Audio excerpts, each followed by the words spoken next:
Voilà, bonjour à toutes et à tous. Bonjour. Oh là là. Vous savez que c'est le week-end de la résurrection, Amen. de la vie. Donc ça veut dire qu'il y a la vie. Et la vie, ça nous donne la joie, le sourire. Amen. Amen. Ou alors c'est parce que vous n'êtes pas réveillés. Et ça va venir. Voilà, très heureux d'être avec vous ce matin pour ce week-end particulier de Pâques, de la résurrection. J'aime tellement ce... Je garde mes habitudes.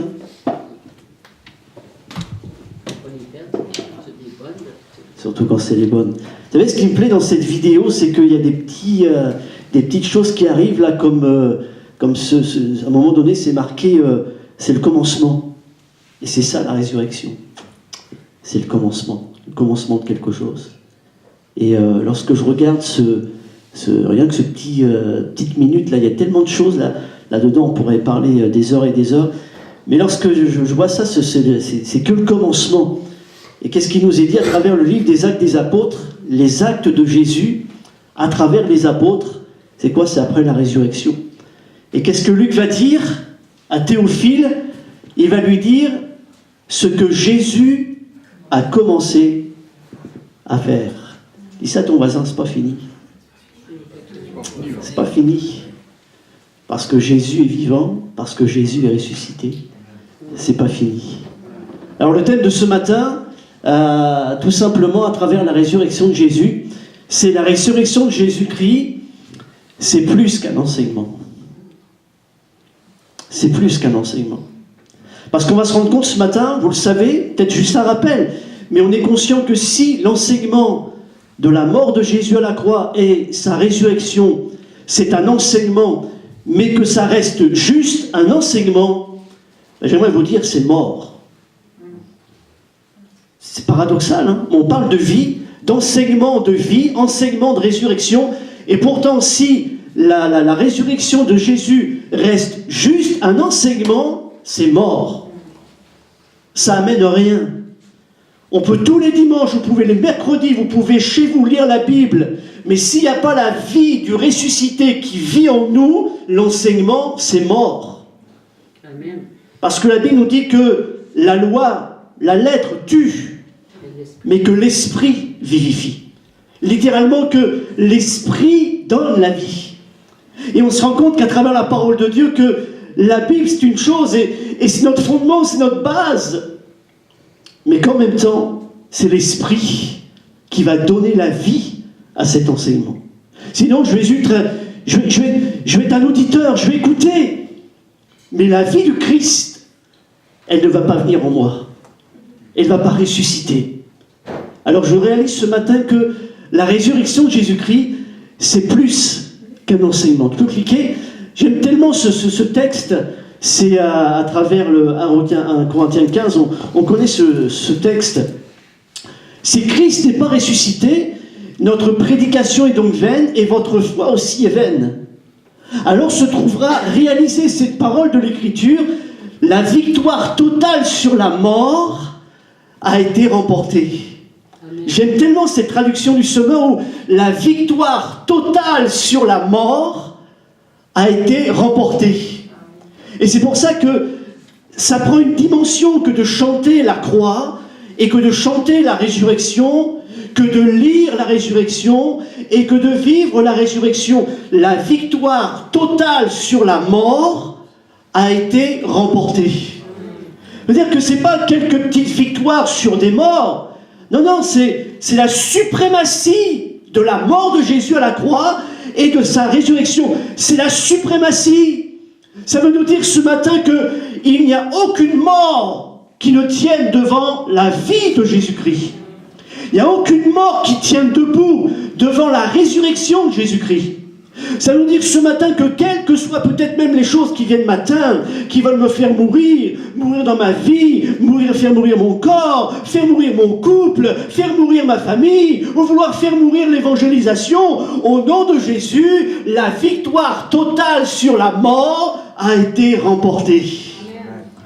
C'est pas quelques batailles. Christ a gagné la guerre de la mort. Alléluia. Et nous sommes plus que vainqueurs par son nom. Ô mort, où est ta victoire? Qu'est-ce qu'elle est devenue? il est où ton dard? Il est où ton aiguillon? Le dard de la mort, c'est le péché, et le péché tire sa force de la loi.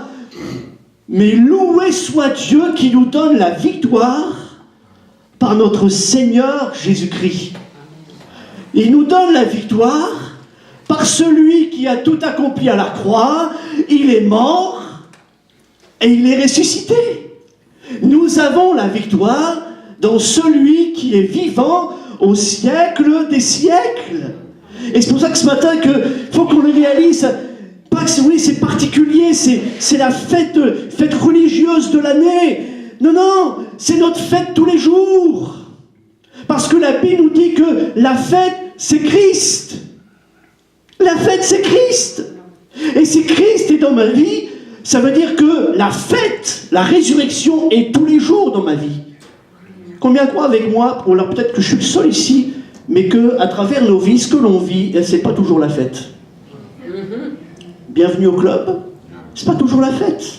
Mais qu'est-ce qui nous donne ce matin de l'espérance? Qu'est-ce qui nous donne ce matin de tenir toujours debout? Qu'est-ce qui nous donne ce matin de prier? Qu'est-ce qui nous donne quand même si je vis aujourd'hui quelque chose, vous vivez quelque chose, c'est pas la fête, mais qui nous permet de chanter la victoire de Jésus-Christ, c'est que je crois en lui et que sa vie est en moi. Amen.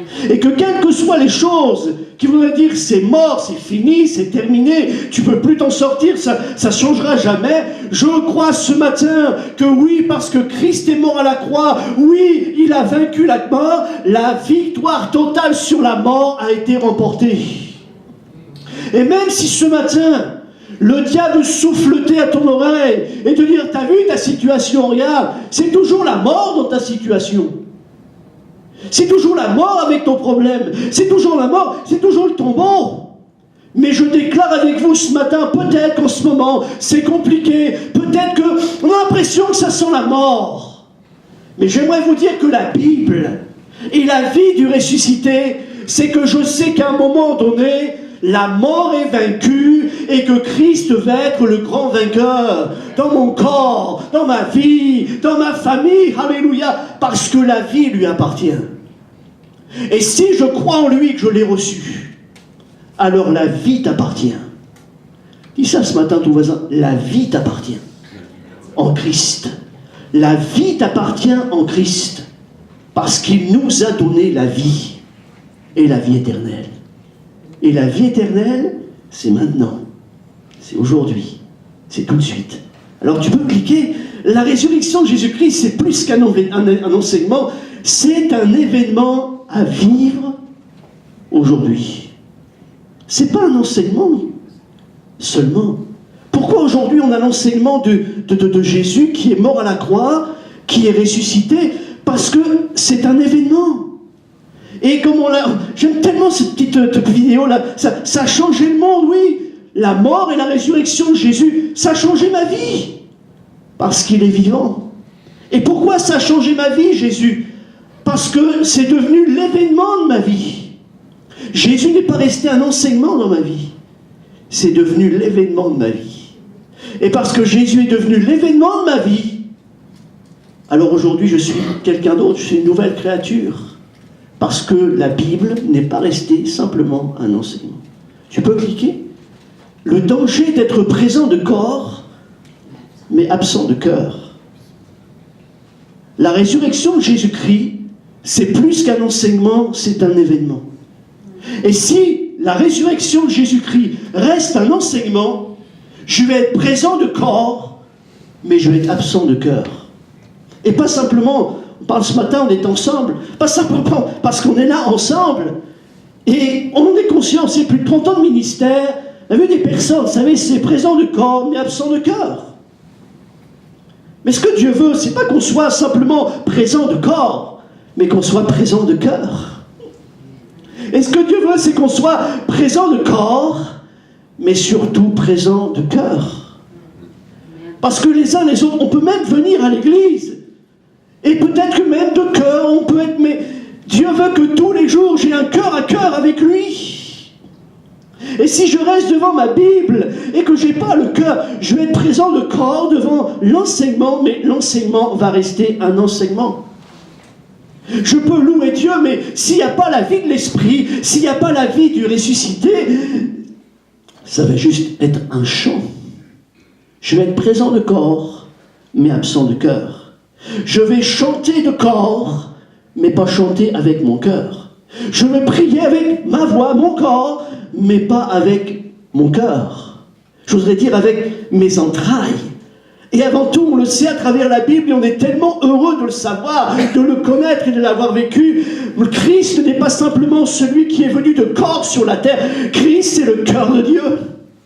Amen. L'Église, c'est le cœur de Dieu.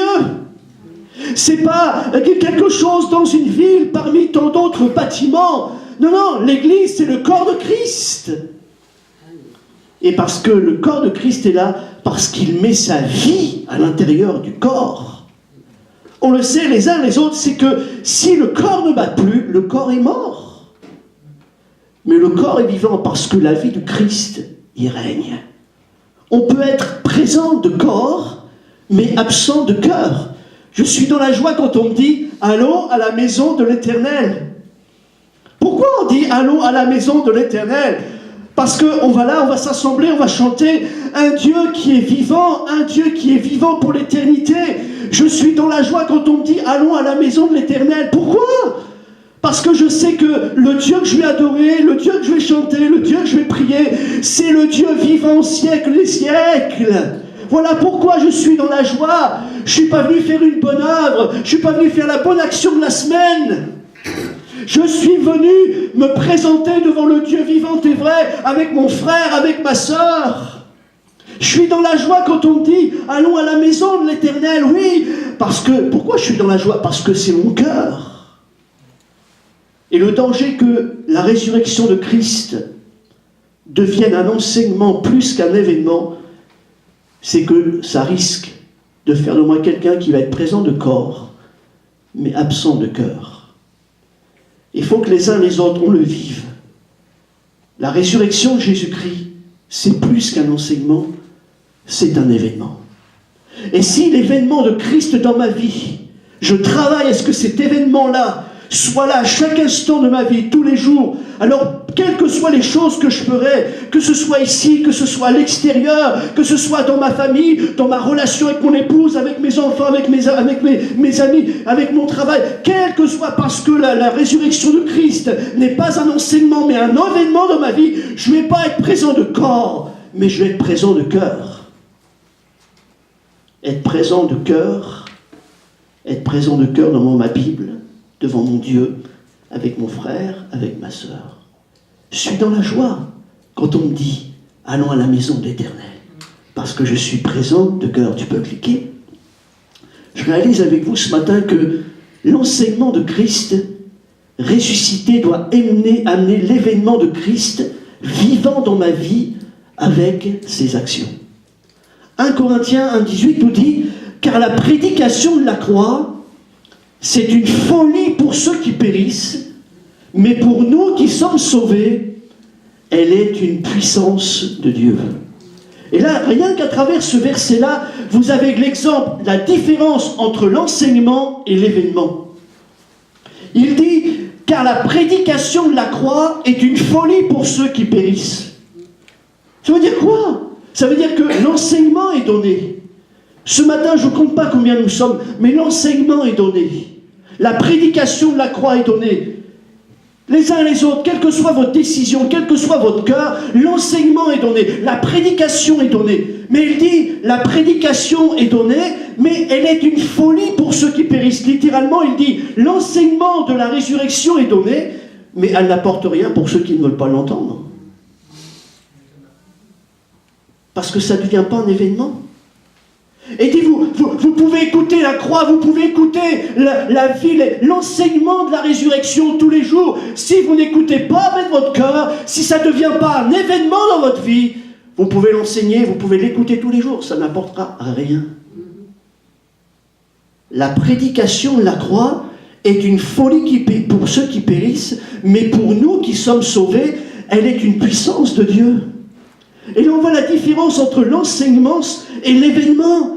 Il dit, pourquoi on est sauvé ? Parce que la prédication de la croix, on l'a entendue, par la foi, on l'a reçue, ça devient l'événement de ma vie. Et là, je suis sauvé. Et lorsque la prédication de la croix et de la résurrection de Jésus-Christ devient l'événement de ma vie, c'est là que je suis sauvé, c'est là que je suis réconcilié avec Dieu, c'est là que mon nom est inscrit dans le livre de vie, c'est là que Dieu me donne la vie éternelle. Le danger d'être présent de corps et absent de cœur. Le danger d'entendre Dieu me parler, mais simplement je l'entends avec mes oreilles charnelles, mes oreilles humaines, mais non avec les oreilles de l'esprit. De le louer simplement avec mes paroles humaines et non avec ma voix à travers l'esprit, mon cœur. La folie de la prédication. Oui, c'est une folie lorsque j'entends parler, j'entends l'enseignement de la croix, de la résurrection, mais ça reste un enseignement, ça n'apporte rien. Mais je dis gloire à Dieu ce matin, parce qu'à chaque fois que je vais faire de cet enseignement un événement dans ma vie, ça fait quelque chose, ça produit quelque chose. Enfin, ma soeur, à chaque fois que tu entends l'évangile, que tu entends Dieu parler, que tu entends Dieu te réconforter, t'encourager, te fortifier. Parfois Dieu met le doigt sur quelque chose dans ta vie parce que ça ne marche pas comme Dieu le veut, non pas de ce que l'Église l'enseigne, non, de ce que Dieu veut. Et que je l'écoute, et que je me laisse toucher par son esprit, et que ça devient pour moi une parole qui va amener la repentance dans ma vie, ça devient un événement. Mais finalement, si j'écoute l'enseignement, je sais que je ne suis pas clair devant Dieu, mais que je continue à faire la même chose, c'est juste un enseignement. Mais Dieu veut plus que l'enseignement. Il veut que son enseignement devienne un événement dans ma vie. Et ce qui me bénit ce matin, c'est de savoir que qui que nous soyons les uns les autres, à nos différents degrés de vie avec lui, Dieu sait nous parler, Dieu sait nous enseigner. Dieu sait nous dire ce que nous avons besoin de changer peut-être dans nos vies, les manières où nous avons besoin de progresser, d'aller plus loin, de croître dans sa vie, avec lui, dans la communion avec lui, à la parole, dans la prière, dans l'église, à travers le service. Dieu me connaît, il sait. Et à chaque fois que Dieu me parle, pensons-y à chaque fois, c'est pas simplement un enseignement, c'est un enseignement pour devenir un événement. Et c'est lorsque je l'écoute, lorsque je suis d'accord avec lui, et lorsque je le prie, et lorsque je lui ouvre mon cœur, c'est à ce moment-là que la prédication de la croix et de la résurrection devient un événement. Pour nous qui faisons de Jésus l'événement de nos vies, ça change tout. Lorsque, même à travers nos vies de tous les jours, ce que l'on passe, les décisions à prendre, les orientations, lorsque c'est pas simplement un enseignement, mais lorsque je me place devant Jésus, je sais qu'il m'aime, il veut le meilleur pour ma vie, il veut le meilleur pour ma famille, il a des plans extraordinaires. Lorsque ça devient l'événement de ma vie, j'ai pas à me soucier de demain, parce que je sais que mon Dieu m'aime et qu'il veut le meilleur. C'est pas simplement un enseignement. C'est un événement, Jésus. La Bible, c'est pas simplement un enseignement, c'est un événement que Dieu veut produire dans ma vie. L'Esprit, c'est pas simplement un enseignement, c'est un événement qui change, qui bouleverse ma vie, qui oriente ma vie, qui oriente mon couple, qui oriente ma famille.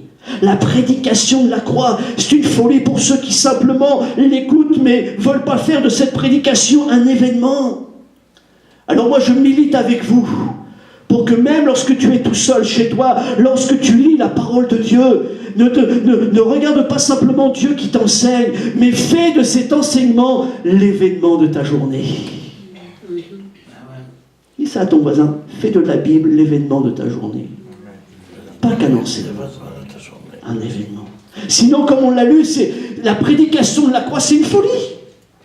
C'est une folie. Ça reste une folie. Peut passer où? L'événement de la croix. Pas qu'un enseignement. Tu peux cliquer. L'événement de la croix, c'est faire du pardon de Jésus l'événement qui me réconcilie et ressuscite ma vie. S'il y a résurrection, c'est parce qu'il y a eu mort. Je ne peux pas parler ce matin de la résurrection de Jésus. On ne peut pas parler, et j'aime tellement les chants qui ont été donnés, parce que c'est clair. Et pour qu'il y ait résurrection, il faut qu'il y ait mort. Et on ne peut pas parler de la résurrection de Jésus sans parler de la mort de Jésus. Et la Bible nous dit que Jésus est bien mort à la croix. Certains disent non, il s'est endormi ou il a été dans le coma. Il est revenu à la vie. Non, non, il est mort. Et la Bible nous dit que les soldats romains, les païens, ceux qui étaient même contre lui, ont attesté de la mort de Jésus. Il est bien mort à la croix. Oui, il est ressuscité parce qu'il est mort. Mais je réalise ce matin, là encore, il faut qu'on veille. Parce que l'enseignement de Christ qui est mort à la croix et qui est ressuscité, c'est pas simplement un événement. La croix, c'est pas un enseignement seulement, c'est un événement. C'est l'événement du pardon. Les théologiens, les commentateurs des Écritures sont tous d'accord pour dire que, vous savez combien de paroles Jésus a dites à la croix? 7. Jésus a dit 7 paroles. Et la première, tous sont d'accord chronologiquement pour dire que la première parole que Jésus a déclarée à la croix, c'est « Père, pardonne-leur, car ils ne savent ce qu'ils font ». Et moi, je vais vous dire ce matin, si le pardon reste juste un enseignement, ça ne sert à rien. Le pardon a besoin de devenir un événement. Pourquoi je suis sauvé ce matin? Parce que j'ai compris que Jésus est mort à la croix pour le pardon de mes péchés. Et je l'ai reçu comme l'événement de ma vie. Comme celui qui pardonnait mes péchés. Lorsque je regarde la résurrection, vous relirez les évangiles, j'aime la manière où même le témoignage va être donné lorsque les anges vont annoncer aussi la résurrection de Jésus. Et ils parlent du pardon, ils parlent de la repentance. Mais mes amis, si la croix, ça reste juste un enseignement, mais à ce moment-là, il y a tellement de choses qu'il faut balayer de la Bible. Même, il faut même balayer le mot repentance. Il n'y a plus de pardon, donc il n'y a plus besoin de repentance, il n'y a pas de pardon. Tout le monde, il est beau, tout le monde, il est gentil. Mais si Christ est mort à la croix, c'est parce que nous avions besoin d'être pardonnés, vous et moi. Et les uns les autres, à travers nos vies, on le sait, nos vies sont différentes, et certains pourraient dire, non, moi j'ai eu quelques petits péchés, il y en a d'autres, c'est des plus gros. Non, la Bible nous dit que le péché, c'est le péché. Et que Christ est mort à la croix parce que tous, vous et moi, nous avions besoin d'être pardonnés. Nous avions besoin d'être réconciliés avec le Père. Et la Bible nous dit que Jésus dit, je suis le chemin, la vérité et la vie. Nul ne vient au Père que par moi. Et ça nous montre bien qu'il y avait un fossé, il y avait un mur. Je ne pouvais pas atteindre le Père. Et que Jésus nous a permis à travers la croix que nous puissions aujourd'hui atteindre le Père. Et je dis gloire à Dieu ce matin parce que qu'est-ce qui fait que les uns les autres nous pouvons dire à Dieu notre Père, c'est mon papa, c'est mon Père? C'est parce que Jésus est mort à la croix et à travers le pardon, la réconciliation, il fait de moi un enfant de Dieu. La Bible nous dit, Jean 1, que Jésus nous a donné le pouvoir de devenir enfants de Dieu. Comment? À travers la croix. C'est à travers la croix. Et l'événement de la croix, c'est pas qu'un enseignement, c'est un événement. Et j'ai besoin dans ma vie de faire du pardon de Jésus. L'événement qui me réconcilie et ressuscite ma vie. J'ai regardé à travers le grec, je ne fais pas un cours là-dessus ce matin, mais c'est tellement intéressant que littéralement, résurrection, littéralement, c'est retour à la vie. Retour à la vie. J'aime ça aussi parce que dans la racine de résurrection, il y a le mot renaître. Renaître. Et finalement, c'est ça le chrétien. Nous, les chrétiens, et tous ceux qui acceptent Jésus comme leur sauveur, on est deux fois. Est-ce que vous réalisez ce matin qu'on est deux fois? On est la première fois naturellement, physiquement, mais on est spirituellement. Pourquoi? Parce que Jésus et son pardon devient dans ma vie un événement et non pas simplement un enseignement. Et je crois que c'est ça, il faut qu'on le vive. La résurrection de Jésus-Christ, c'est l'événement de la croix, c'est l'événement du pardon. Et je vais plus loin parce que le pardon, c'est la résurrection. Le pardon, c'est la résurrection. Regardez à travers des personnes qui se disputent. Des personnes qui ne sont pas d'accord ensemble, et puis ils se disputent, et puis quelque chose est cassé, et chacun va de son côté. Ça veut dire que leur amitié, elle est morte. Mais au moment où ils se demandent pardon, la réconciliation arrive, et l'amitié ressuscite. Oui ou non? Donc le pardon amène la résurrection. C'est la guerre, c'est la haine, c'est la dispute. Mais au moment où il y a pardon, au moment où il y a réconciliation, ce qui était mort, l'amour, ce qui était mort, l'amitié, renaît, alléluia. Et c'est pour ça que le pardon, ça a besoin d'être pas simplement un enseignement, mais un événement dans ma vie. Et lorsqu'il y a le pardon, lorsqu'il y a la réconciliation avec Christ, alors merci Seigneur, je suis ressuscité, je ressuscite avec lui. Il est mon Seigneur, il est mon Sauveur. Je suis réconcilié avec lui, je suis réconcilié avec moi-même, et je suis réconcilié les uns avec les autres. Le pardon, c'est la résurrection. C'est un retour à la vie, c'est renaître. Et je dis, c'est extraordinaire, cette puissance de pardon et cette puissance de résurrection. Lorsque je regarde 2 Corinthiens 5, 17, on les connaît ces textes, mais on les connaît, c'est normal, ça fait partie de l'enseignement. Mais est-ce que je le vis? 2 Corinthiens 5, 17. La Bible nous dit, si quelqu'un est en Christ, il est une nouvelle créature, les choses anciennes sont passées, voici, toutes choses deviennent nouvelles. Alléluia, je nais de nouveau. Et tout cela vient de Dieu, qui nous a réconciliés avec lui par Christ. Il nous a réconciliés avec lui par Christ, et il nous a donné le ministère de la réconciliation. Il nous a donné d'être les uns les autres des événements de réconciliation, des événements de pardon, des événements de résurrection. Est-ce que tu réalises que lorsque quelqu'un te demande pardon et que tu acceptes ce pardon, tu entres dans une résurrection? Lorsque quelque chose est cassé, mort, et que tu vas demander pardon à quelqu'un, tu amènes une résurrection. Et le diable est vaincu. Et la mort est vaincue.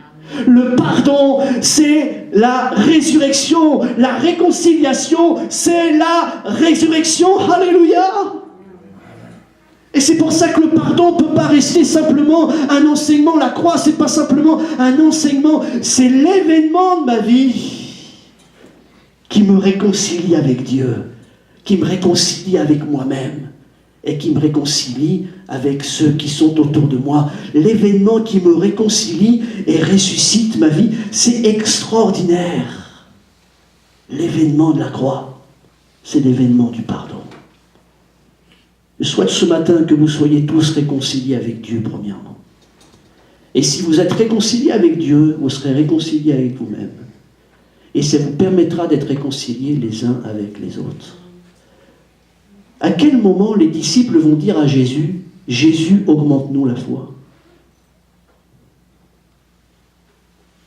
Vous savez que les disciples vont dire ça à Jésus. « Jésus, augmente-nous la foi ». Vous savez pourquoi il en dit ça? Non, on prend tout ça pour la guérison, pour la délivrance, gloire à Dieu. Non, non. Pourquoi Jésus dit ça? Pourquoi il demande ça? C'est parce que Jésus parle du pardon. Et vous savez ce que Jésus dit à ses disciples? Combien doit-on pardonner? Et là, Pierre va dire, oh, attends, on va calculer, là, les Juifs disent, la culture dit, écoute, moi je vais pardonner 7 fois. Moi je suis le boss, moi je suis capable. Moi je suis mieux que tout le monde. Mais Jésus lui dit, t'as rien compris. Tu pardonneras 70 fois 7 fois. C'est-à-dire littéralement à l'infini. Et c'est à ce moment-là que les disciples disent, oups, augmente-nous la foi. Combien croient qu'on aurait dit la même chose? Ça veut dire, Jésus est en train de dire, mais c'est parce que c'est dans la culture, la même journée, une personne va venir, il t'a fait un problème, il vient te demander pardon. 5 minutes après, il refait le même problème, il te demande pardon. Comme ça toute la journée. Imaginez, ça veut dire qu'au bout de la 20e fois, 25e fois dans la même journée, pour le même problème, vous devez pardonner la personne qui vous demande pardon. vous comprenez qu'à un moment donné, Seigneur, augmente-moi la foi. Parce que sinon, je vais faire quelque chose. Seigneur, touche-le avant que je le touche. Vous comprenez, c'est ça. Augmente-nous la foi.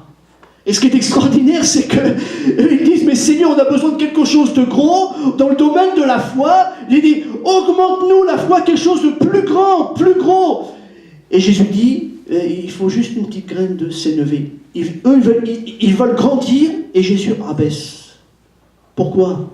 Parce que Jésus est en train de dire à travers le grain de sénévé, à travers la foi, il est en train de dire, regarde, vous, finalement, le petit pas, le pas que vous avez à faire, c'est un petit pas à travers ce que j'ai accompli pour vous à la croix.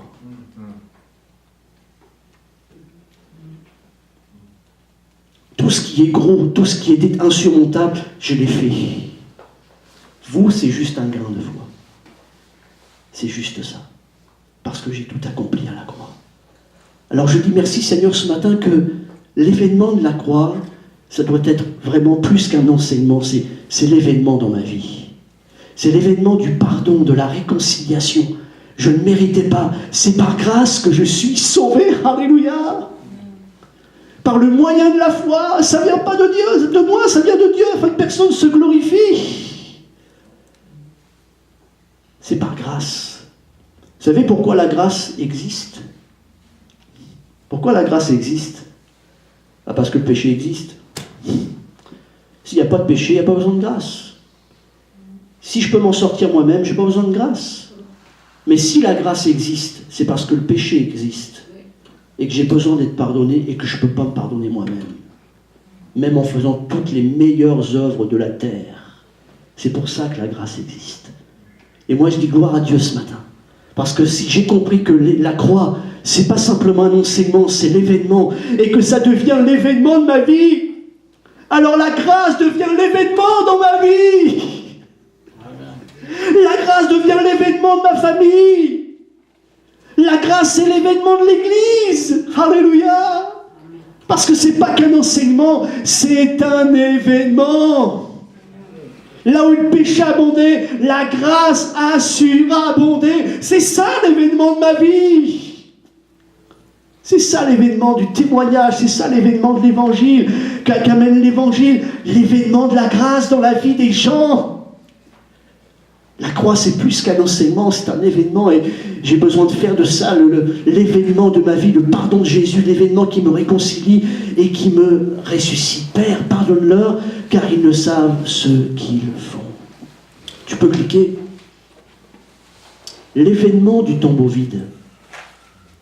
Pourquoi il y a l'événement du tombeau vide? Tu peux cliquer. Vous cherchez Jésus de Nazareth, celui qui a été crucifié. Il est ressuscité et il n'est plus ici. Vous savez pourquoi on a besoin de vivre ça? Ce n'est pas qu'un enseignement. Mais le tombeau vide, c'est un vrai événement. On le sait les uns les autres. La pierre a été roulée. Alors certains diront, oui, la pierre a été roulée, il fallait que Jésus sorte. Non, ne vous inquiétez pas, Jésus n'a pas besoin qu'on roule la pierre pour sortir. Il sort tout seul. Mais la pierre a été roulée pour qu'on puisse entrer, vous et moi, dans la vie de résurrection. Jésus n'a pas besoin qu'on roule la pierre, tout va bien. Il est sorti, il n'y a pas de problème. La pierre a été roulée, pourquoi? Pour qu'on réalise, vous et moi, aujourd'hui que le tombeau est vide. Jésus est bien ressuscité. Il n'est pas à l'intérieur d'un tombeau, il n'est pas à l'intérieur d'un endroit. Ça veut nous dire quoi? Tu peux cliquer. L'événement du tombeau vide, c'est quoi? Ça veut nous dire ce matin que l'événement, faire de l'événement du tombeau vide, c'est faire de ma vie une habitation de Dieu en esprit. Amen. Et d'où ce texte, si l'esprit de celui qui a ressuscité Jésus d'entre les morts habite en vous. Il habite en toi, il habite en toi, il habite en toi. Ce même esprit qui a ressuscité Christ habite en vous. Celui qui a ressuscité le Christ d'entre les morts vivifiera vos corps mortels à cause de son esprit qui habite en vous. Pourquoi il y a eu un tombeau vide? Pourquoi il fallait le témoignage du tombeau vide? Parce que aucun lieu peut dire Jésus nous appartient. Comprenez ça? Aucune religion peut dire Jésus nous appartient. Aucune dénomination peut dire Jésus nous appartient et personne d'autre. Jésus n'appartient à aucun lieu. Jésus n'appartient à aucune religion. Jésus n'appartient à aucune dénomination. Mais il fait de ta vie une habitation de son esprit. Amen. Et c'est pour ça qu'on a besoin de vivre l'événement du tombeau vide. C'est pas qu'un enseignement, le tombeau vide. Ça veut nous dire que Jésus a vaincu la mort pour habiter dans ta vie, pour habiter dans ton cœur. Alléluia. Et la Bible nous dit qu'il a fait de nous une habitation de Dieu en esprit. Alléluia. La Bible nous dit que nous sommes le temple du Saint-Esprit. Le tombeau vide. Et lorsque vous regardez les Écritures, vous vous rendrez compte que lorsque Jésus est intervenu à travers sa résurrection, il n'a rien fait dans le tombeau. Mais il a tout fait à l'extérieur. Et s'il s'était passé quelque chose, et s'il avait fallu qu'on aille le voir là, et que les disciples aillent le voir, que Marie aille le voir là, à l'intérieur de ce tombeau-là, on aurait fait de ce lieu-là, de ce tombeau-là, le lieu du monde. Faut aller là. C'est le lieu, c'est la place, c'est là qu'est le pardon, c'est là qu'est la résurrection, c'est là qu'est la louange, c'est là qu'est l'enseignement. Et à un moment donné, les gens ont plus adoré le lieu que la personne. Et c'est pour ça qu'aucun lieu sur la terre ne peut dire et retenir Jésus. Parce qu'il habite dans nos cœurs. Il habite dans ta vie. Il habite dans ton foyer, il habite dans ta famille. Il habite dans chacun de nous, alléluia. Christ habite dans nos cœurs. J'aime tellement ce verset, si l'esprit de celui qui a ressuscité Jésus entre les morts habite en vous, celui qui a ressuscité le Christ d'entre les morts vivifiera vos corps. Pourquoi ce lieu est vivant? Non pas qu'il y a une puissance dans les murs, il y a une puissance dans la lumière, il y a une puissance dans les écrans, non, il y a une puissance à travers l'esprit qui habite en toi. Et plus l'Esprit habitera dans ta vie, qui que tu sois ce matin, plus il y aura la vie dans cet endroit. Alléluia. Ce qui fait la présence de Dieu ici, c'est la présence de Dieu dans ta vie. La présence de Dieu dans ton âme. C'est pour ça que le tombeau vide, c'est un événement. Fallait qu'on se rende compte, le tombeau est vide. Oui, parce que c'est pas le lieu, c'est pas l'endroit. C'est la vie de Christ dans nos corps et dans nos vies. Alléluia. Aucun lieu ne peut retenir Jésus. Aucune religion ne peut dire il nous appartient, c'est à nous, il n'est à personne d'autre. Jésus est mort à la croix pour l'humanité. Jésus est mort à la croix pour tous les hommes et pour toutes les femmes, pour tous les enfants, pour tous les jeunes. Alléluia. Et les anciens. Et il habite dans mon cœur, il habite dans ton cœur. Il fait de toi, il fait de ta vie son habitation. Alléluia. Ce qui me touche lorsque vous regardez l'évangile, vous savez, il y a des petits détails extraordinaires. Lorsque vous regardez l'évangile de Marc, c'est extraordinaire l'évangile de Marc. Parce qu'à un moment donné, l'ange va dire, mais allez dire à ses disciples. Et puis il y a un nom. Allez dire aux ses disciples et à Pierre. Pourquoi Pierre? Pourquoi Pierre? On sait ce qui s'est passé avec Pierre. On sait que 3 fois il a renié Jésus. Non, je ne connais pas. Non, je ne connais pas Jésus. Pour qui c'est? Pas. 3 fois. Et ce qui me bénit, c'est ça, c'est aller dire à ses disciples, mais aussi aller dire à Pierre. Parce que Pierre, c'est aussi la maison de Dieu en esprit.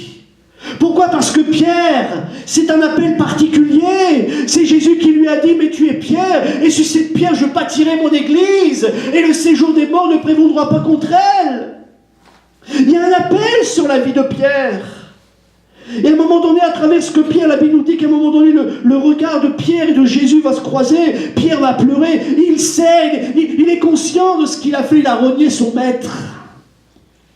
J'aime tellement ces petits détails de l'évangile de Marc, où Jésus, à travers son esprit, va faire dire, mais allez dire aux disciples, c'est là, il vous précède en Galilée, dites aux disciples, mais aussi à Pierre, c'est pas fini Pierre. c'est pas fini, Pierre. Peut-être qu'aujourd'hui, dans cette situation-là, peut-être que, oui, tu as passé par l'échec, mais c'est pas fini, Pierre. Est-ce que vous pouvez réaliser les uns les autres qu'à travers vos témoignages, qu'à travers ce que vous avez fait, peut-être qu'aujourd'hui il y a des situations, peut-être que même des gens encore aujourd'hui sont en train de renier le Seigneur, peut-être qu'ils n'en veulent pas de Jésus, mais pour Jésus c'est pas fini. Parce qu'il est le Dieu de la résurrection. Lorsque Jésus va faire du ménage, lorsqu'il va rentrer dans le temple, les disciples vont se rappeler cette parole, « Le zèle de ta maison me dévore ». Littéralement, le mot zèle, c'est le zélos. Littéralement, en grec, c'est la passion. La passion de ta maison me dévore. Et là, tout de suite, nous, on pense la passion de ta maison, le temple, alléluia, il faut faire une belle peinture. Non, non, le zèle de ta maison, sa maison, c'est toi. Sa maison, c'est toi, c'est toi, c'est toi. Ça veut dire quoi ce matin? Ça veut dire que Jésus est passionné de ta vie. Jésus est passionné par nos vies. Jésus est passionné par nos cœurs. Le zèle de ta maison, la passion pour ta maison me dévore. Si Jésus n'était pas passionné pour nous, pourquoi serait-il mort à la croix? Pourquoi serait-il ressuscité pour nous donner la vie? C'est que les uns les autres, quelles que soient nos vies, peut-être que certains disent, oh non mais moi je suis loin d'être à la gloire de Dieu, moi il y a tellement de choses encore dans ma vie, il y a telle chose, il y a telle chose, il y a telle chose. Oui, certainement que Dieu peut l'aimer lui, mais pas moi. Tous ici dans ce lieu, Jésus s'occupe de nous, nous sommes sa maison et il est passionné par nos vies. Dites aux disciples et à Pierre, je veux dire simplement ce matin à tous les Pierres et toutes les Pierrettes qui sont là ou pas là, Jésus a une passion pour eux. Toi peut-être qui luttes dans la prière pour quelqu'un, pour un être cher, pour un ami. Aujourd'hui, on ne veut pas de Jésus, puis c'est compliqué. Jésus est passionné par sa vie. Parce qu'il y a une histoire. Le zèle de ta maison me dévore. Ouais. Le tombeau vide, c'est un événement. Parce qu'au moment où je réalise que Christ est ressuscité, que aucun endroit ne peut retenir Jésus, mais qu'il vient dans ma vie, au moment où j'ai compris ça, ça veut dire que je fais de Jésus l'habitation de Dieu en esprit. Est-ce que vous réalisez ce matin l'esprit de celui qui a ressuscité? Donc cette puissance-là, c'est la même qui habite en nous. C'est la même. L'esprit qui a ressuscité Christ, c'est le même qu'il te donne. C'est le même qu'il me donne. Cet esprit-là a ramené Jésus à la vie. Et cet esprit-là, c'est celui-là qu'il me donne. Et il me dit que ton corps, que ton cœur soit une habitation de cet esprit-là. Mais imaginez ce que vous êtes capable de faire par la foi avec cet esprit-là. Et il faut réaliser ce matin qu'au nom de Jésus de Nazareth, et à travers l'Esprit qui habite en moi, l'enfer recule, les ténèbres tremblent, les démons s'enfuient. Parce que l'Esprit qui a ressuscité Christ est dans ma vie. Et cette puissance-là, cette vie-là, comme on l'a lu tout à l'heure, elle a toute autorité. Mais qui tu es, toi ? Et qui je suis, moi, pour mériter ça? La vie du Christ. Qui vous êtes et qui je suis? Personne ne mérite. C'est la grâce. C'est la grâce. Et ce matin, bénis Dieu pour la grâce qu'il t'a fait, de faire de ta vie une habitation de Dieu en esprit. Pourquoi il y a un tombeau vide? Parce que Jésus n'habite pas dans des maisons d'hommes. Il habite dans ton cœur. Il habite dans ton âme. Et c'est pour ça que le tombeau, oui, le tombeau vide, c'est un événement. Vous cherchez Jésus de Nazareth, celui qui a été crucifié, et il est ressuscité. Waouh! Il n'est pas là, parce que maintenant il veut habiter en toi. Il y a quelques voix qui n'ont... Ouais, bon, quelqu'un m'a dit, je me demandais, t'es français? Ouais, t'es français, ok. Ouais, ah oui, en plus, bon, je prends en compte un peu ma vie, et je suis corse. Ah ouais! Il dit, mais tu t'es baigné dans la Méditerranée? Oui, pour moi c'est normal. Oui, je me suis baigné dans la Méditerranée, extra. Oui, moi normal. Mais il dit, mais tu te rends pas compte comment t'es béni? Ah bon? Alors moi je pensais, bah oui, c'est bien, tout le monde ne peut pas se baigner dans la Méditerranée. Et là, vous savez ce qu'il me dit, la personne? Il dit, mais t'es béni! Ah bon? Mais oui, mais est-ce que tu te rends compte que Jésus s'est baigné dans la Méditerranée? T'as été dans l'eau qu'a béni Jésus! Ah oui, d'accord, non, pas vu ça. Mais non, soyons honnêtes. C'est pas parce que je vais aller me baigner dans la Méditerranée que je suis plus béni qu'un autre. C'est parce que Christ habite en moi. C'est pour ça que tu es plus béni qu'un autre. C'est parce que Christ habite en toi. C'est même que, et gloire à Dieu, s'il y en a qui peuvent le faire et prendre le baptême dans le Jourdain, gloire à Dieu! C'est pas ça le plus important. C'est que Christ habite en toi. Et puis je dirais ce matin que Dieu serait injuste. S'il fallait aller dans un endroit pour être guéri, Dieu serait injuste. Ça veut dire que ceux qui n'ont pas d'argent pour y aller, ils n'auraient pas le droit d'être guéris. S'il fallait être plus béni qu'un autre parce que j'ai pu prendre le baptême dans le Jourdain, ça veut dire que celui qui n'a pas d'argent pour y aller, il serait moins béni dans son baptême que les autres. Mes amis, il faut revenir. Qu'est-ce qui fait la valeur de ma vie? C'est que j'ai été sauvé par grâce. Et que ce salut-là ne s'arrête pas, la grâce ne s'arrête pas simplement à ce que je suis sauvé, pardonné. C'est qu'à ce moment-là, l'Esprit qui a ressuscité Christ, Dieu me le donne. Et il habite en moi. Et je ne parle pas là du baptême du Saint-Esprit, je parle de la vie de résurrection. Et ce matin, quiconque est sauvé à la vie du Christ, à cette vie de résurrection, le tombeau est vide. Pourquoi? Parce que Christ habite dans ton cœur.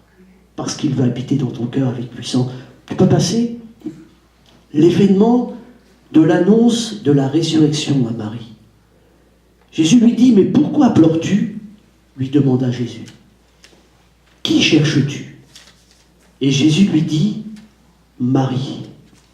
Et la Bible nous dit qu'à ce moment-là, Marie va se retourner et elle va dire Maître. Elle va reconnaître Jésus. Tu peux cliquer? Pourquoi je dis ça ce matin que c'est un événement? Parce que je réalise que c'est plus qu'un enseignement lorsque Jésus s'adresse à Marie. Parce que Jésus s'adresse à nous personnellement. Parce que le salut, il est personnel. Mais l'événement de l'annonce de la résurrection, c'est croire à la résurrection de Jésus. Mais c'est aussi croire qu'il me connaît personnellement et qu'il vient répondre à tous mes besoins, et j'oserais dire mes besoins personnels. Parce que mes besoins ne sont pas vos besoins. Et c'est extraordinaire parce que la Bible nous dit que Jésus va venir rencontrer Marie, Marie rencontre Jésus, puis elle ne le reconnaît pas. Et la Bible nous dit que Marie va dire à Jésus, mais elle ne sait pas que c'est lui. Elle lui dit, mais écoute, elle pensait que c'était le jardinier. Si c'est toi qui l'as mis quelque part, dis-moi où tu l'as mis. Littéralement, le mot jardinier, lorsqu'on étudie, c'était le responsable du jardin. C'était le responsable. Littéralement, c'était le gardien du cimetière. Nous, en France, je ne sais pas, vous n'avez pas ça ici, mais en France, on a ça, des gens, ils sont préposés, ils habitent même là, ils ont une maison, et ils appellent ça les gardiens du cimetière. Tu parles d'un job, toi. Ils gardent les morts. J'aimerais vous dire ce matin, pourquoi l'annonce de l'annonce de la résurrection à Marie, c'est pas un enseignement, c'est un événement. Dieu est le garant de la vie. Jésus ne garde pas la mort, il garde la vie. Et il fait tout pour que tu aies toujours la vie. C'est pas le gardien de la mort, Jésus. C'est le gardien de la vie. Et j'aime tellement cette annonce parce qu'elle est personnelle. Et puis, elle pensant que c'était le jardinier, dis-moi si tu as qui l'a pris, dis-moi où tu l'as mis, elle ne le reconnaît pas. Et à un moment donné, Jésus lui dit Marie. Et au moment où elle dit Marie, Marie reconnaît que c'est Jésus. Vous savez pourquoi? Parce que littéralement, lorsque Jésus lui dit Marie, il l'appelle par son nom affectif. Je ne sais pas si moi vous me connaissez, je suis Éric Lefebvre, certains vont dire Pasteur Éric, d'autres vont dire Pasteur Lefebvre, mais ma femme m'appelle par un petit nom que seule elle connaît. Vous ne le saurez pas. Moi, ma fille, je l'appelle pas, voilà, je ne vais pas vous le dire non plus, mais si je l'appelle par le petit nom que je l'appelle, elle sait que c'est moi. Parce qu'elle sait que personne d'autre l'appelle comme ça. Vous comprenez? Et le mari avec sa femme, la femme avec le mari, des petits noms chez vous, et vous savez que c'est votre mari ou c'est votre femme, ou vos enfants, vous les appelez par un petit nom. C'est affectif, c'est intime. Et lorsque Jésus appelle et lui dit Marie, littéralement il est en train de l'appeler par un nom que personne d'autre l'appelle. Et c'est pour ça que Marie a compris que c'était Jésus. Parce que personne d'autre l'appelait comme ça. Et là, au moment où elle entend Jésus l'appeler par son nom affectif, il n'y a que lui qui l'appelait comme ça. Alors c'est là qu'elle le reconnaît. Ça veut dire quoi? Ça veut dire que Jésus nous connaît personnellement. Il te connaît personnellement. Il te connaît toi. Il y a ce que les hommes savent, il y a ce que les hommes connaissent de toi. Il y a ce que tu montres aux hommes, mais il y a ce que tu ne montres pas. Il y a tes réactions en public, mais il y a tes réactions en privé. Il y a peut-être tes sourires en public, mais il y a tes pleurs en privé. Il y a peut-être ta joie en public, mais il y a ta tristesse en privé. Parce que tu ne veux pas le montrer, parce qu'on a un amour propre. Mais c'est tellement important de réaliser l'événement de l'annonce de la résurrection à Marie.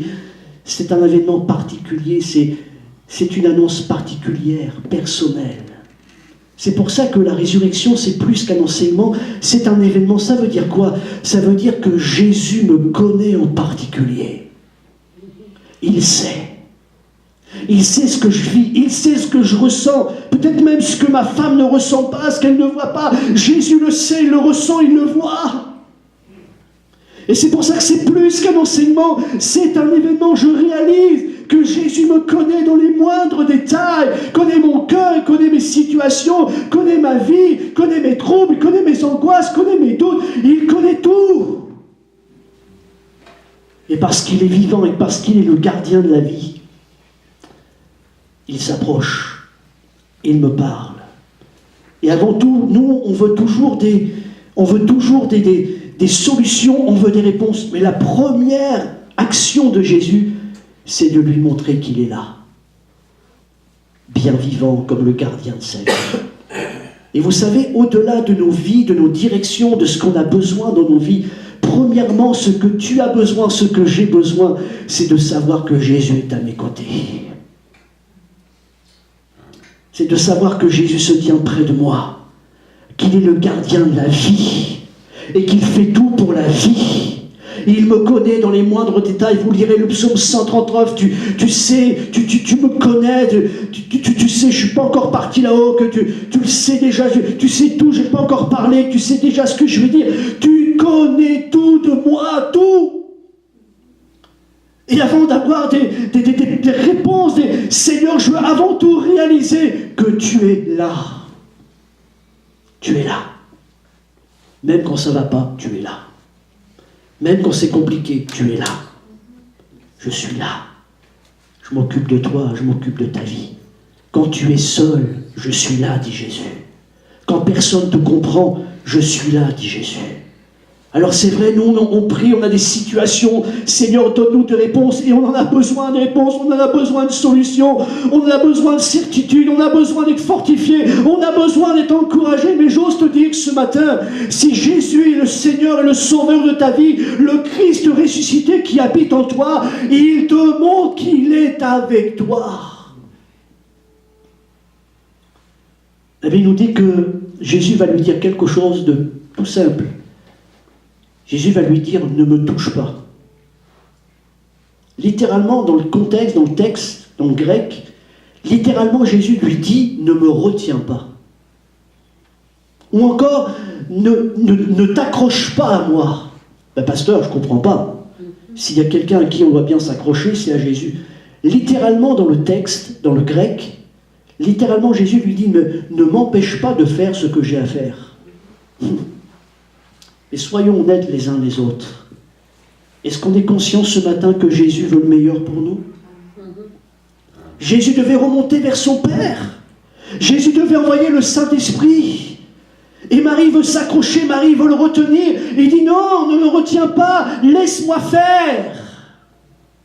Fais-moi confiance.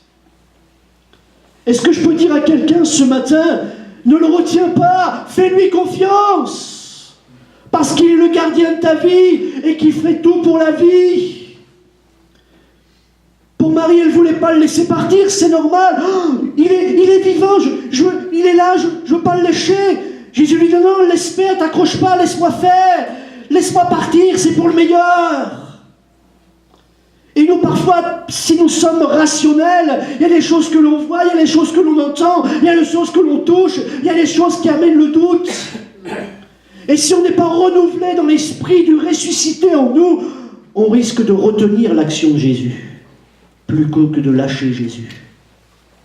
On risque d'accrocher au lieu de laisser faire Jésus. Laisse faire. Laisse-moi. C'est pour le meilleur.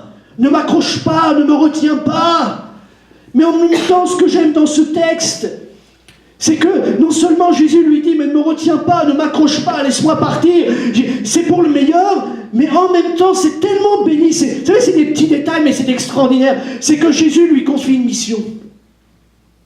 Il lui dit, va dire aux disciples, va dire que tu m'as vu, va dire que je suis ressuscité. Et moi, ça me bénit tellement. Et vous savez quoi? Je suis béni parce que ce matin, c'est mon gendre et ma fille qui m'ont emmené ici. Et c'est dans la voiture, pendant l'heure où je relisais encore mes notes, où je priais, où j'étais avec Dieu, que Dieu m'a fait réaliser ça. Ça fait 1 semaine que je suis là-dedans et je ne l'avais pas vu. Et c'est ce matin dans la voiture, alors que c'est mon gendre qui conduisait, que moi j'étais dans ma bulle, que Dieu me faisait réaliser que, alors que Marie lui dit, elle veut le retenir, Jésus dit, non, ne me retiens pas, lâche-moi, laisse-moi faire, c'est pour le meilleur, qu'en même temps, je lui dis, ok, t'as pas encore tout, mais regarde, je fais déjà de toi une servante. Et je vous le dis ce matin parce que c'était dans la voiture, je suis convaincu qu'il faut que je vous le dise. Peut-être que ce matin, tu es comme Marie, tu t'accroches à des choses, mais ne retiens pas Jésus, laisse-le faire. Peut-être que ce matin, tu ne sers pas comme tu voudrais parce que tu dis, j'ai pas ça, j'ai pas encore ça. Mais c'est pas parce que tu n'as pas encore que Jésus ne te permet pas d'agir avec lui et pour lui. Va. Ne retiens pas, laisse-moi faire. Puis t'inquiète pas, je te fais confiance. C'est comme si Jésus lui dit, mais je te fais confiance, je crois en toi. Laisse-moi faire, ne t'accroche pas, laisse-moi agir. C'est pour le meilleur. Et en même temps, regarde, je te bénis et je te confie. Je te donne. Fais ça. Jésus lui confie la mission de la résurrection. C'est énorme. C'est énorme. Alors ce matin, oui, je le dis, l'événement de l'annonce de la résurrection de Jésus à Marie, c'est plus qu'un enseignement, c'est un événement. Puis je finis avec ça. Vas-y, tu peux cliquer. L'événement du chemin d'Emmaüs. Tu peux cliquer encore? J'ai choisi cette photo parce que c'est ça la puissance de résurrection. C'est que vous avez l'impression, je ne sais pas, vous avez déjà vu ça, mais vous pouvez mettre du béton, vous pouvez mettre de l'asphalte. S'il y a une petite graine sous l'asphalte, ça peut demander des semaines, ça peut me demander des mois, mais la vie reprend ses droits. Oui. Et vous voyez là une petite couleur verte. Et cette petite couleur verte a réussi à passer, à transpercer le béton, le goudron, le bitume. La vie est passée. Alors j'aimerais vous dire ce matin que le chemin d'Emmaüs, c'est plus qu'un enseignement. C'est un vrai événement. On le sait ensemble. La Bible nous dit que les disciples repartaient, ils ont quitté Jérusalem et ils remontaient vers Emmaüs. Puis la Bible nous dit que Jésus va venir les rencontrer, ils vont dire, mais de quoi discutez-vous en chemin pour que vous soyez si tristes? Mais pasteur, tu sais pas, c'est peut-être le jour de Pâques, c'est la résurrection, mais moi je vis la mort dans ma vie, je vis la mort dans ma famille, il y a tel problème, il y a telle chose, et quel événement lorsque Jésus vient les rencontrer? Et quels que soient nos chemins les uns les autres, Jésus vient nous rencontrer. Ils quittent Jérusalem, ils sont dans la mort, Jésus est mort, c'est fini. Ils vont dire, mais on espérait que Jésus allait nous délivrer l'occupant, on espérait qu'il régnerait, mais voilà, Jésus, toi tu sais pas, ben non, il ne savait pas lui. Tu sais pas, toi ça fait, il est mort, c'est fini, cette affaire-là. Alors que Jésus est là, à côté d'eux et qu'ils ne le voient pas. Ça m'amène à dire ce matin que Jésus est bien plus près qu'on ne le pense de nous.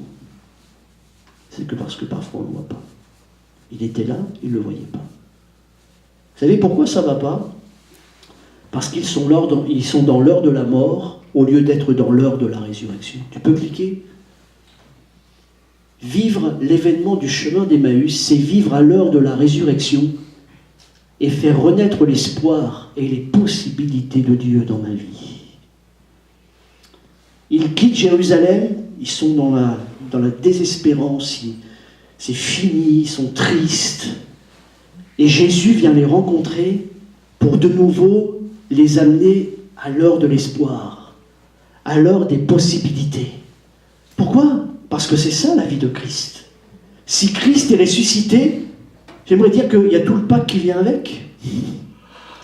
Et la vie du ressuscité, c'est pas quelques options, c'est pas comme une voiture, on va acheter une voiture, bah tiens, je vais prendre cette option-là, je vais prendre ça, je vais prendre ça. On ne choisit pas. Lorsque Dieu me donne sa vie, il y a tout le pack qui vient avec. Alléluia! Et l'enseignement de l'évangile de l'Église, c'est pas une petite option, bah tiens, toi tu vas voir ça, toi t'en veux 2, t'en veux 3, toi t'en veux 4. Mon frère, ma soeur, t'as tout le pack. La foi en Jésus, c'est tout. C'est toutes les possibilités qu'il y a en Jésus-Christ. Alléluia. C'est pas une petite option. C'est tout. Tout va avec. Et là, ils repartent, sont tristes, sont brisés. Jésus est mort. Mais oui, c'est normal qu'ils sont tristes parce qu'ils vivent dans le temps de la mort. C'est ce qu'ils disent. Jésus est mort. Ils vivent dans le temps de la mort. Donc c'est pas étonnant qu'ils sont tristes. Alors que Jésus, lui, est passé dans le temps de la vie déjà. Il faut qu'on veille les uns les autres à être dans le temps de la vie et non dans le temps de la mort. Jésus est dans le temps de la vie. Ils sont en retard. Ils sont en retard. Jésus est déjà passé dans le temps de la vie, dans le temps de l'espoir, dans le temps de l'espérance, dans le temps de la guérison, dans le temps de la délivrance. Et là, Jésus va les enseigner. Et commençons par Moïse, il va leur expliquer les Écritures à travers tout ce qui le concernait. Ne fallait-il pas que le Christ souffrit? Tiens, enseignement, événement. La preuve, ils le savaient, les disciples. Jésus lui-même les avait enseignés qu'il fallait qu'il meure à la croix et qu'il ressuscite. C'était qu'un enseignement. Et du coup, c'est mort. Et là, Jésus va leur rappeler, la Bible nous dit, etc., que notre cœur ne brûlait-il pas lorsqu'il nous expliquait les Écritures, etc., etc. Alors, j'aimerais vous dire ce matin, attention, de ne pas focaliser simplement sur les éléments que nous voyons, mais de focaliser sur la résurrection de Christ. Il y a les éléments, c'est clair, c'est là. Et à un moment, la Bible, ils vont le dire, ok, c'est vrai que certains, puis ils vont dire, certaines femmes, bon, c'est des femmes, donc on va pas faire attention à ce qu'ils ont raconté, mais c'était ça dans le texte, c'était ça. Il est vrai que quelques femmes, mais bon, on va revenir à l'équilibre en attendant. C'est à des femmes que Jésus est apparu en premier. Ça va les femmes, je vous ai bénis? Merci. Je voudrais me bénir à la fin alors. Mais c'est ça. Et il est vrai que quelques-uns d'entre nous ont vu le tombeau ouvert, ils ont vu, mais lui, ils ne l'ont pas vu. Tiens. Mais vous savez, dans nos vies, ça c'est exactement la même chose. Il y a des choses que l'on voit et il y a des choses que l'on ne voit pas. Et c'est marrant parce que le but du diable, c'est de toujours nous montrer ce qu'on voudrait voir et qu'on ne voit pas. Et de toujours nous montrer ce qu'on ne devrait pas voir, mais que l'on voit. Ça, c'est le but du diable, de nous mentir. Alors je dis ce matin, gloire à Dieu de ce que Jésus s'est montré. Et de ce que Jésus leur a montré que c'est de continuer, c'est pas fini. L'événement du chemin d'Emmaüs, c'est la vie qui reprend. Quelle que soit ma valise pleine de bagages, quelle que soit la route, et j'ai l'impression d'être seul, l'impression d'être comme un solitaire et personne ne me voit, personne ne me comprend. Mais alléluia, quel que soit derrière le béton, derrière le bitume, parce que Christ est ressuscité, la vie revient. Et vivre l'événement d'Emmaüs, du chemin d'Emmaüs, c'est que quel que soit le chemin sur lequel je suis, il est dur, il est compliqué, il est difficile, la vie prend place. Quel que soit soit la couche de bitume qu'il peut y avoir sur le chemin de ma vie, et l'impression que rien ne sortira de bon de ça, non, parce que la Bible nous dit, rien n'est étonnant de la part de l'Éternel. Et même sur des couches et des couches et des couches de bitume, Dieu est capable de sortir la vie. Parce qu'il est le Dieu de la résurrection. Et le but du diable, c'est de dire, regarde les couches de bitume, et regarde les couches de bitume, et regarde les couches de bitume. Mais Dieu me dit à travers l'Esprit qui a ressuscité Christ, regarde, je suis capable de faire sortir des couches de bitume. Parce que la vie, c'est plus fort que le bitume. La vie, c'est plus fort que la mort. La vie dans le Christ. Alors je termine avec ce verset. Tu peux cliquer Éphésiens 1, 18. Vas-y. Qu'il illumine les yeux de votre cœur, afin que vous compreniez en quoi consiste l'espérance à laquelle vous avez été appelés. Quelle est la glorieuse richesse de l'héritage que Dieu vous fait partager avec tous ceux qui lui appartiennent. Et quelle est l'extraordinaire grandeur de la puissance qu'il met en œuvre en notre faveur à nous qui plaçons notre confiance en lui. Regardez cette puissance. Cette puissance, en effet, il l'a déployée dans toute sa force en la faisant agir dans le Christ lorsqu'il l'a ressuscité d'entre les morts et qu'il l'a fait siéger à sa droite dans le monde céleste. Est-ce que vous réalisez ce matin que ce n'est pas de la religion, ça? C'est pas qu'une dénomination, ça. C'est pas qu'un enseignement, ça. C'est l'événement que Dieu veut proclamer, c'est l'événement que Dieu veut faire dans nos vies. Qu'il illumine les yeux de votre cœur. C'est pas rien, cette vie-là. C'est la vie du Christ. Que vous compreniez en quoi consiste l'espérance. La vie du Christ, c'est ton espérance, mon frère, ma soeur, c'est ton espérance. Et vous êtes appelés à ça. L'espérance de cette vie-là. C'est l'héritage que Dieu vous fait partager. Et avec tous ceux qui lui appartiennent. C'est pas réservé à une élite. C'est pour toi, c'est pour toi, c'est pour toi. À tous ceux qui lui appartiennent. Et elle est là la clé, lui appartenir. Et quelle est l'extraordinaire grandeur. J'aime ces textes de la Bible. Tu sais, c'est même pas déjà la grandeur. Non, non, l'extraordinaire grandeur. C'est rien que on se penche sur ces textes-là de la parole de Dieu. L'extraordinaire grandeur de la puissance qu'il met en œuvre. Extraordinaire grandeur, puissance. C'est ce qui t'est réservé. Et puis tu vas encore être là, bon, la vie avec Jésus, bon, l'église, lire ma Bible, on va louer le Seigneur, l'extraordinaire grandeur, puissance, c'est ça l'évangile, mes amis. C'est pas une petite religion qu'on fait ce matin. On est assemblés dans la vie du Christ. Et c'est lui qui nous anime, alléluia. Il la met en œuvre, il la met en œuvre, il la met en œuvre en notre faveur parce que nous plaçons notre confiance en lui. Il la met en œuvre dans ta vie, dans ta vie, dans ta vie. Il la met en œuvre cette extraordinaire grandeur, puissance dans ta vie, dans ta famille, là où tu travailles, là où Dieu veut t'emmener dans ses projets. Il la met en œuvre, extraordinaire grandeur, puissance. Ça me vient maintenant, je vous le dis comme ça me vient maintenant. Mets ça dans ton cœur. Extraordinaire grandeur, puissance en ta faveur. Dis ça à quelqu'un, il faut que vous le proclamiez. Dieu me demande, je vous le dis, proclamez-le. Extraordinaire grandeur, puissance en ta faveur. Dites-vous ça les uns les autres. Dites-vous ça les uns les autres. Extraordinaire, grandeur, puissance en ta faveur. Parce que tu places ta confiance en lui. Cette puissance, il l'a déployée dans toute sa force en la faisant agir dans le Christ lorsqu'il l'a ressuscité des morts. Vous comprenez maintenant? Je suis dans la joie quand on me dit « Allons à la maison de l'Éternel ».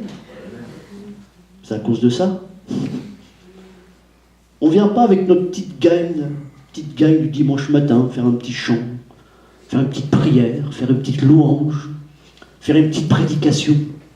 Non, il n'y a rien de petit avec Dieu, parce qu'il est grand, mon Seigneur. Et elle est grande, sa vie.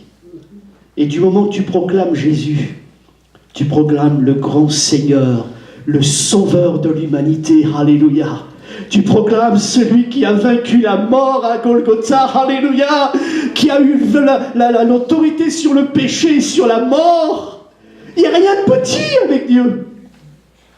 Tout est extraordinaire, tout est grand, tout est puissant. Alors j'aimerais te dire ce matin, mais tu es le plus heureux, tu es la plus heureuse tu es le plus heureux des chrétiens, tu es le plus heureuse des chrétiennes.